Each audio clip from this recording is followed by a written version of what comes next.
Welcome back to Science Corner. Today, we are going deep, really deep into the evolution of ODI cricket. We're talking about how the game has transformed from 1987 to 2023, and we've got some cutting-edge academic research to guide us. This research analyzed thousands of matches, and honestly, some of the findings are pretty mind-blowing. It really is incredible what we can uncover when we go beyond just, gut feelings or anecdotal evidence. This research uses a powerful statistical tool, it's called effect size, to pinpoint what truly makes a difference when it comes to winning and losing in ODI cricket. Okay, before we jump into the game-changing insights, can you explain what effect size actually means? In the context of cricket, I have to admit, it sounds a bit intimidating. Sure. Think of effect size as a measure of influence. It tells us how much a specific factor impacts the chances of winning. So, for example, early wickets or partnerships. A huge effect size means it's a major factor in determining the outcome of a match. A small effect size, well, not so much. Got it. So it's not just about whether something matters, it's about how much it matters. That makes sense. Now, one of the most talked about aspects of the modern ODI game is the rise of those massive scores. What did the data reveal about this trend? Well, the data confirms what many fans have observed. While the average first-innings score has remained relatively stable over the decades, there's been a significant surge in those exceptionally high scores. We're talking 300-plus runs becoming much more common these days. So are we talking, supercharged bats, smaller boundaries, or is there something else at play here? Those factors might contribute, but the research suggests something more nuanced. It points to rule changes, like the introduction of powerplays, which restrict fielder placement. These have really encouraged more aggressive batting strategies. So it's not just about brute force. It's about tactical maneuvering as well. That's really interesting. Now, I'm guessing piling on the runs isn't always a guaranteed path to victory. No, there's got to be more to the story. You're absolutely right. While the data shows that teams scoring 300-plus have a significantly higher chance of winning, there's a counterpoint: the power of wickets in the second innings. The research reveals something really compelling here. Taking wickets while defending a target actually has an even greater effect size than scoring big in the first innings. Wow, that is surprising. So you're saying that even if a team posts a huge total, a strong bowling attack can still completely turn the tide. Exactly. And the data backs this up. It shows a marked improvement in teams' ability to take those crucial wickets in the second innings over the years. Bowling strategies have had to adapt to counter this, this new era of aggressive batting. So how have bowling strategies evolved? Yeah. What are we seeing on the field that reflects this shift? Well, one key change has been the increasing emphasis on variations. Slower balls, cutters, yorkers, all aimed at disrupting the batsman's rhythm and forcing errors. And it's not just instinct driving these changes either. Data analysis and technology are likely playing a bigger role, helping teams to really dissect these trends and make smarter decisions. Incredible. So ODI cricket isn't just about blasting sixes. It's a strategic battle between bat and ball, with both sides constantly adapting and evolving. Speaking of adaptation, the research also dives into how partnerships have changed over time. And there's a surprising finding here. Yes. It turns out strong partnerships are even more critical when chasing a target than when setting one. It might seem counterintuitive, but the data clearly shows a larger effect size for partnerships in the second innings. Why would that be? You'd think a solid foundation while batting first would be crucial. It is. But think about the pressure of chasing a score. The required run rate is always there looming large. Every wicket lost just adds to the tension. Partnerships become the backbone of a successful chase. Each run chips away at the target, and the longer the partnership, the more momentum builds. So it's not just about individual brilliance. It's about teamwork, about batsmen complementing each other's strengths and weathering the storm together. Precisely. And this is where the research gets really granular. It analyzes different types of partnerships: opening, middle order, lower order, and how their impact varies across innings. Okay, let's unpack those different types of partnerships, starting with the opening pair. What did the research uncover? The data consistently shows that a strong opening partnership is more crucial for chasing scores than setting them. We see a larger effect size for second innings opening partnerships compared to first innings ones. So if the opening pair can weather that initial burst from the bowlers and build a solid foundation, it sets the stage for a successful chase. Precisely. It's all about absorbing that early pressure and creating a platform for the middle order to capitalize on later in the innings. But the opening partnership isn't the only crucial factor. Right. The research also looked at other partnerships, Hmm. top order, middle order, even lower order contributions. And what we see is a fascinating trend. The relative importance of these partnerships shifts depending on whether a team is batting first or chasing. All right, let's break down those different types of partnerships, starting with the top order. What did the data reveal? The data consistently shows that a team's top order performance has greater impact on winning when chasing a target. Similar to opening partnerships, the effect size for top order runs is generally higher in the second innings compared to the first. Interesting. So it's not just about a flying start, it's about sustaining momentum in the top order to set a solid base for the rest of the chase. Exactly. The top order needs to lay a solid foundation, build partnerships, and rotate the strike effectively to keep the scoreboard ticking over. Now let's move on to the middle order, often considered the engine room of a batting lineup. Right, those middle order batsmen, they often have to rebuild innings or accelerate the scoring rate depending on the situation. What insights did the research offer about their contributions? The effect size for middle order runs also tends to be higher in the second innings compared to the first, especially in recent years. This highlights the increasing importance of a strong and adaptable middle order when chasing a target. So it's not just about power hitting, it's about batsmen who can read the game situation, assess the required run rate, and adjust their approach accordingly. Absolutely. They need to be able to handle pressure, consolidate the innings if early wickets fall, and accelerate the scoring rate when required. Now, let's not forget about the lower order, often considered the tailenders. Right, those lower order batsmen, they can add crucial runs at the end of an innings or provide that final flourish in a tense chase. The research must have had something to say about them. Indeed. The data confirms their growing importance. We see a steady increase in the effect size for lower order runs in the second innings, particularly after 2006. That's fascinating. What's driving this trend? Why are lower order contributions becoming more significant? One possible explanation is the evolution of batting techniques and the increasing depth in batting lineups. Even lower order batsmen are now capable of hitting boundaries and scoring quickly, adding crucial runs in the death overs. So it's not just about relying on the star batsman. It's about having a well-rounded team where everyone can contribute with the bat. Yeah. This makes strategic team composition even more vital, doesn't it? Precisely. Selectors are recognizing the value of having versatile, lower-order batsmen who can add those crucial runs and turn a competitive score into a match-winning total. This reinforces a point you made earlier. ODI cricket has evolved into a finely balanced game where both batting and bowling matter immensely. It's like a constant tug of war between these two forces. That's an excellent point. While high scores have become more frequent, the ability to take wickets in the second innings remains crucial for victory. And the research dives deeper into this, showing a substantial improvement in teams' ability to take those crucial wickets over time.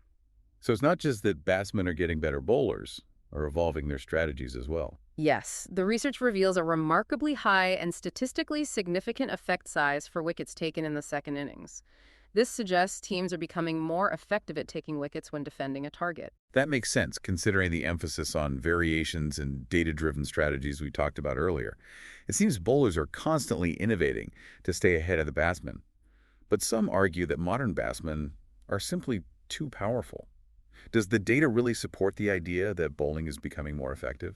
It's not just about raw pace or swing anymore. It's about using variations, setting clever traps, and outsmarting the batsmen. Data analysis plays a crucial role here, allowing teams to analyze the strengths and weaknesses of individual batsmen, identify their preferred scoring areas, and devise bowling plans accordingly. That's intriguing. It seems like bowling in the second innings has become more like a game of chess, demanding strategic thinking and adaptability. Absolutely. Bowling in the second innings is about constantly adapting your approach, reading the batsman's mind, and anticipating their next move. Now, we've talked a lot about batting and bowling, but what about fielding? It often gets overlooked, but it can be just as crucial in determining the outcome of a match.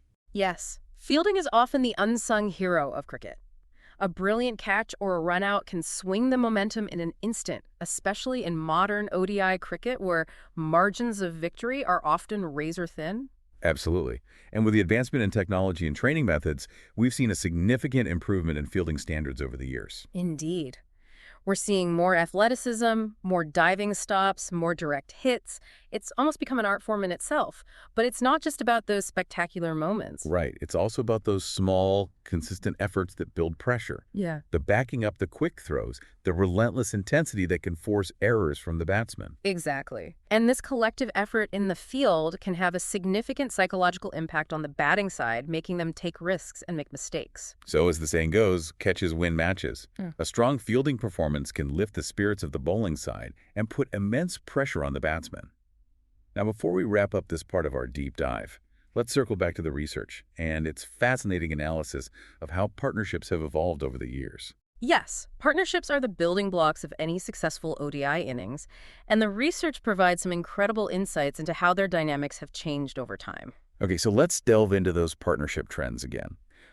Starting with the opening partnership, can you remind us what the researchers discovered? The data consistently shows that a strong opening partnership is more crucial when chasing a target than when setting one. We see a consistently higher effect size for opening partnerships in the second innings compared to the first. So this means a solid start is even more vital when you're chasing a score. Precisely. The opening pair needs to negotiate that initial spell from the bowlers, build a platform, and set the tone for the rest of the chase. It's about absorbing that early pressure and allowing the middle order to come in with a bit more freedom. And why would the impact of an opening partnership be greater in the second innings? Is it just about the pressure of chasing a target? That's a big part of it. Remember, the required run rate is always looming large, and every wicket lost adds to that pressure. A strong opening partnership helps to alleviate that pressure, allowing the middle order to come in and play more freely. So it's not just about the runs scored, but the time spent at the crease the partnerships built and the momentum generated. Exactly. And this teamwork aspect is not limited to opening partnerships. It's equally crucial in other batting positions, particularly the top order. Right. Those top order batsmen have a massive responsibility. They often set the pace of the innings or anchor the chase. What did the research reveal about those partnerships? Similar to opening partnerships, the effect size for top order runs is generally higher in the second innings compared to the first. This highlights the importance of those top three batsmen working together effectively when chasing a target. So it's not just about having three individually talented batsmen. It's about their ability to work together, build partnerships, and maintain that crucial momentum in the chase. Precisely. And this ability to build partnerships and rotate the strike is particularly crucial in the middle overs of an ODI innings, where the scoring rate often slows down. You're right. Those middle overs are often a crucial turning point in the match. It's where partnerships can make or break a chase. Exactly. And that's where those middle order partnerships become crucial. They need to be adaptable, able to consolidate if early wickets have fallen, or accelerate the scoring rate if the chase is lagging behind. Okay, so let's talk about those middle order partnerships in more detail. What specific insights did the research offer about their impact? The research found that the effect size for middle order runs also tends to be higher in the second innings compared to the first, especially in recent years. This suggests their ability to form partnerships and build innings is becoming even more important when chasing a target. This makes sense, considering the pressure and the need for adaptability we've been discussing. But what about the lower order? Those batsmen who often come in at the death and can be real game changers, especially in close matches. The data highlights their growing importance as well. The effect size for lower order runs in the second innings has shown a steady increase, particularly after 2006. And this likely stems from the evolution of batting techniques and the increasing depth in batting lineups. So it's not just about having a few star batsmen at the top anymore. It's about having a well-rounded team where everyone can contribute with a bat, even those lower down the order. Exactly. This depth in batting is particularly crucial in those high-scoring matches where every run counts. It reinforces the idea that ODI cricket has evolved into a finely balanced game where every aspect batting, bowling, fielding partnerships plays a crucial role in determining the outcome. It's fascinating to see how the game has evolved over time, becoming more strategic and nuanced. Every aspect of the game seems interconnected. That's what makes ODI cricket such a captivating sport. But before we move on to the final segment of our deep dive, let's take a moment to recap some of the key points we've discussed so far. Sounds good. I think a recap would be helpful. So what are the most crucial insights we've gained from the research today? Well, first and foremost, we learned that while high scores have become more frequent in modern ODI cricket, it's the ability to take wickets in the second innings that truly dictates victory. Right, so even if a team puts up a massive total, a potent bowling attack can still swing the match in their favor by breaking key partnerships and applying pressure on the chasing side. Exactly. And we also saw that partnerships play a vital role in shaping the outcome of a match, especially when chasing a target. Yes, those strong partnerships, whether in the opening top order, middle order, or even the lower order, are the backbone of a successful chase. And it's not just about individual brilliance, it's about having a well-rounded team where everyone can contribute with the bat and adapt their approach depending on the match situation. And let's not forget the role of data analysis and technology in understanding these trends, devising strategies, and gaining a competitive edge. It seems like data has become an integral part of modern cricket. Absolutely. Data analysis is no longer just a tool for statisticians. It's become a key component of the game, helping teams to make more informed decisions and stay ahead of the curve. Now, before we wrap up this episode of Science Corner, let's leave our listeners with a thought-provoking question to consider as they continue exploring this fascinating sport. I like that idea. Let's give them something to ponder. Okay, here it is. The research we've discussed today focuses on overall trends and team performance, but what about the role of individual players? How much impact can a single player have on the outcome of a match? Ah, yes, that's a great point. How do we measure the impact of a star batsman or a game-changing bowler? Can we quantify their contributions in a way that goes beyond just runs scored or wickets taken? That's a fascinating question indeed, and one that deserves further exploration. So, dear listeners, we encourage you to delve deeper, research those individual performances, and analyze the impact of those key players on the game. Because after all, it's those individual stories of skill, determination, and triumph that make ODI cricket such a captivating sport. Well said. Now, before we conclude our deep dive, let's transition to the final segment of our show, where we'll reflect on the broader implications of this research and what it tells us about the future of ODI cricket. I'm excited to discuss that. There's so much to unpack and analyze. Welcome back to Science Corner. Before we took a little break, we were talking about the evolution of ODI cricket, using statistical analysis to understand how the game has transformed over the decades.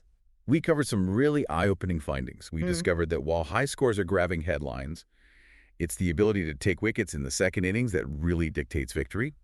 And we also delved into that crucial role of partnerships, especially when chasing a target. It's about teamwork, adaptability, and weathering those really high-pressure moments. Right. And this brings us to the broader implications of this research. What does it tell us about the future trajectory of ODI cricket?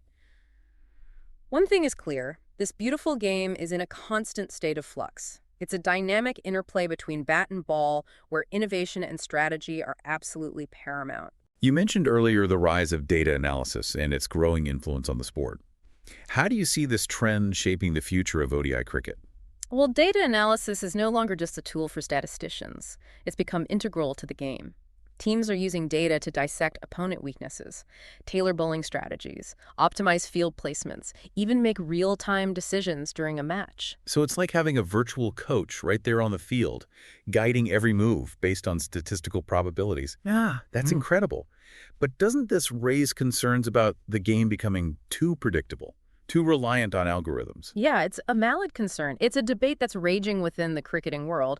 However, I believe data analysis enhances the game rather than diminishes it. It adds another layer of strategic depth, pushing players and coaches to think outside the box, to constantly innovate and outmaneuver their opponents. It's like a high-stakes chess match, where data provides the pieces, but human ingenuity dictates the moves. Exactly.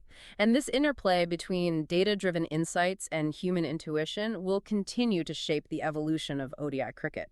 We can expect to see even more sophisticated analytical tools, more innovative strategies, and perhaps even new rule changes designed to maintain that delicate balance between bat and ball. That's exciting.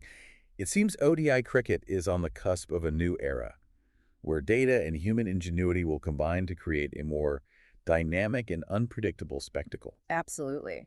And this evolution will demand adaptability from players. They'll need to be versatile, capable of playing different roles depending on the match situation. Think multi-skilled all-rounders who can contribute both with bat and ball, and fielders who are lightning fast and agile. So it's not just about specialization anymore. It's about well-rounded players who can adapt to different game scenarios. That's fascinating. This research has truly opened my eyes to the complexity and ever-evolving nature of ODI cricket. And this is just the tip of the iceberg. There's so much more to explore, so many questions yet to be answered. You're right. This research provides a framework for understanding the game, but it's up to each of us to continue exploring, analyzing, and debating. So, dear listeners, we encourage you to delve deeper into this fascinating world, to question, to research, and to never stop learning. Because that's what Science Corner is all about, sparking curiosity, igniting passion, and celebrating the joy of discovery. On that note, we wrap up our statistical deep dive into the evolution of ODI cricket. Until next time, keep exploring, keep questioning, and keep that scientific spirit alive.